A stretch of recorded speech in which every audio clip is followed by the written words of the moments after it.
I really love my Speedmaster Reduced, and so do many other people, because we have seen an increase of the price of 50% in the last 3 years. We don't really care much about investment values on this channel, but it does show a great interest in this smaller automatic version of the Speedmaster. The Moonwatch is a legendary watch, basically held in high regards by most people in this industry. So it makes sense that people love a smaller version that is also more practical in the sense that it has an automatic winding system. But it's interesting that we see such a huge increase, even though Omega actually still offers a smaller version of the Moonwatch, namely the Speedmaster 38. As you can tell by their website, this one is clearly aimed at their female audience, with the gem setting, the nice colors, and the fact that the black version is on the bottom of the list. And to be honest, I think the black Moonwatch version of the Speedmaster 38 is the only one to really go for. And as you guys have enjoyed our videos about the Speedmaster Reduced, and we got many questions surrounding which version to get, in today's video I put the Speedmaster 38 side by side with my Speedmaster Reduced. Omega has, and still is, milking the Moonwatch as much as they possibly can. So you can find a large selection of different case materials, different colors, special editions, chronograph layouts, and so on. But if you want a smaller size, there is currently only the Speedmaster 38 in their catalog. And if you don't like this one, then your only choice is a Reduced from the secondary market. So let's first look at the Speedmaster 38. With 5,600 euros, it is basically twice as expensive as a Speedmaster Reduced. So besides from it being new and having warranty and such, what do you actually get with the Speedmaster 38? So the most important upgrades from the Reduced are a chronometer certification. You have a date complication beautifully placed at 6 o'clock, just the way we like it. You have a column wheel actuated chronograph as opposed to the cam actuation, which makes the feeling of the pushers quite nice on the Speedmaster 38. You have the coaxial escapement, which leads to better performance and less servicing needs. And importantly, an increase to 100 meter water resistance, which is quite impressive.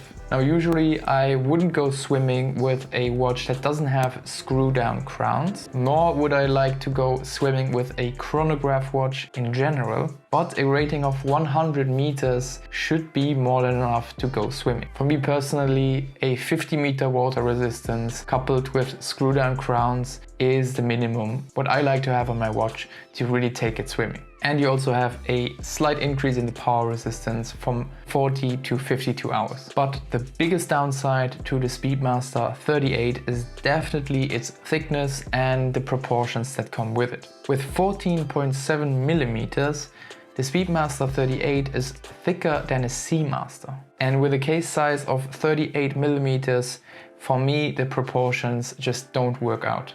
Sure, it's an automatic chronograph, which usually makes the watch quite thick, but the Speedmaster Reduced, even though it has a modular sandwich movement, manages to be a very nice 12 millimeters. Thinner than the hand-wound Moonwatch caliber, by the way. Proportions of a watch case and dial is one of the most important things for the overall look of a timepiece. And the Speedmaster Reduced definitely takes the win here. I always loved the way it sits on my wrist. It's so flat and the lugs perfectly curve around my wrist. The Reduced houses Omega's caliber 3220, which is a thin ETA 2892A2 automatic base caliber with a Dubois de Bras 2020 chronograph module on top, which is also why the pushers of the chronograph module are not on the same plane as the crown of the ETA caliber.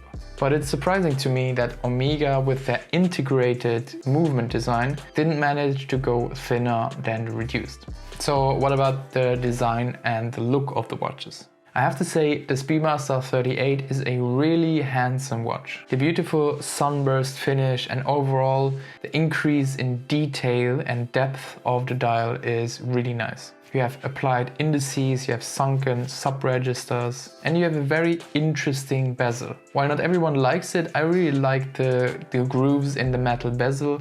I'm just not sure about the wide outer metal ring. It does make the dial look larger and look more open.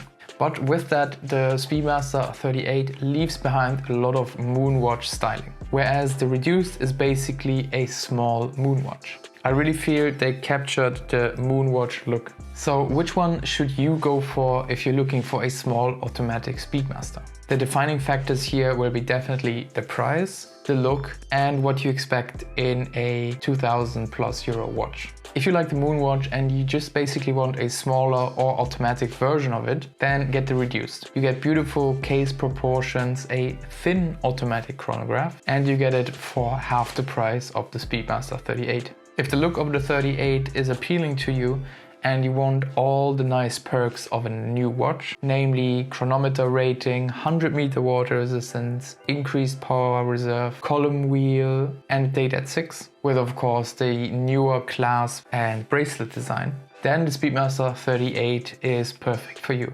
Lastly, I want to recommend that you have a look at all the versions of the Speedmaster Reduced that there are. There is sapphire versions, there is blue versions, gold versions. Just have a look, there is many to go around. My personal favorite is the blue dial version. I think this is absolutely gorgeous. But that's already it for this video. If you guys have questions about both of these watches, leave them down below in the comments. We would be more than happy to help you out.